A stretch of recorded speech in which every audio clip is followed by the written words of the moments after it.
Ladies and gentlemen, Miss Lucille Ball.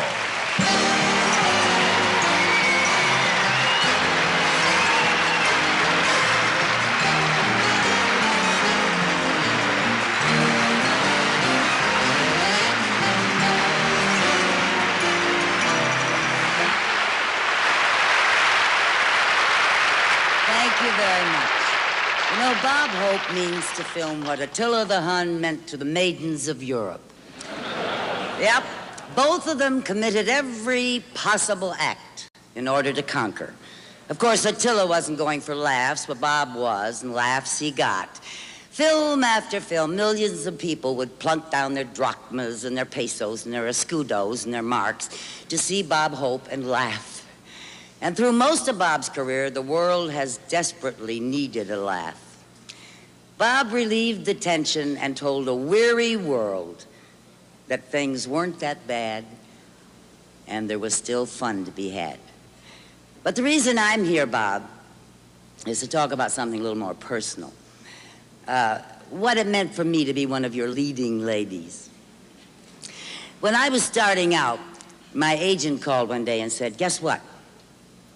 You are going to be Bob Hope's leading lady in his next movie."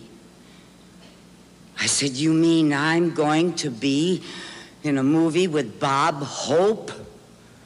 And he said, "Look, you got to start somewhere." So, since then, I worked with Bob in 4 pictures, and they were all fun, frantic, and foolish. The foolish part was, where does one put one's nose when one is kissing Bob Hope? But ladies, we really should be grateful to Bob.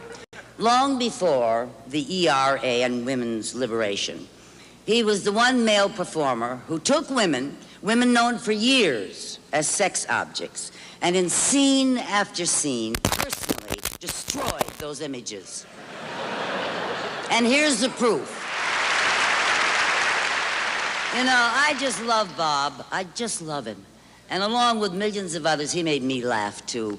I think after all these years, we can safely assume that Bob likes making people laugh. He's never stopped. I think the toughest time for Bob is right now, having to sit up there in front of a very distinguished audience like this and keep his mouth shut.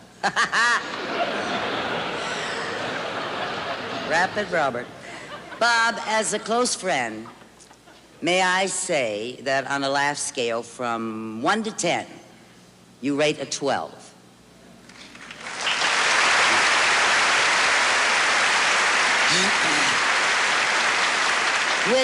Which all boils down to the saying, where there's life, there's hope.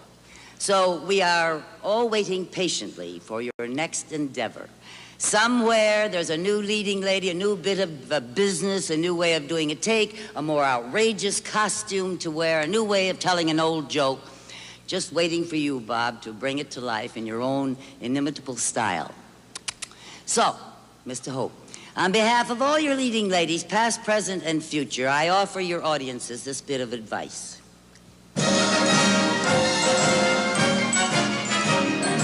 Hey, look him over, lend him an ear. Robert the Rover, spreading hope and cheer. Now don't pass a plate, folks, don't pass a cup. Remember, whenever you're down and out, he'll pick your spirits up, and you'll be up like a rosebud high on the vine. Look at that nose, but isn't it divine? If you're fresh out of money and sun and fun, wondering how to cope, don't give up, world, we've got hope. How do you praise a man? What can amaze a man who's boogied with Miss Lamour? What do you give a man who's given so much away? Who can outlive a man who's younger every day? So what do you say? Look him over, lend him an ear. Fresh out of clover, sharp as ginger beer. If you're hanging, my friend, to the very end of that legendary rope, don't give way.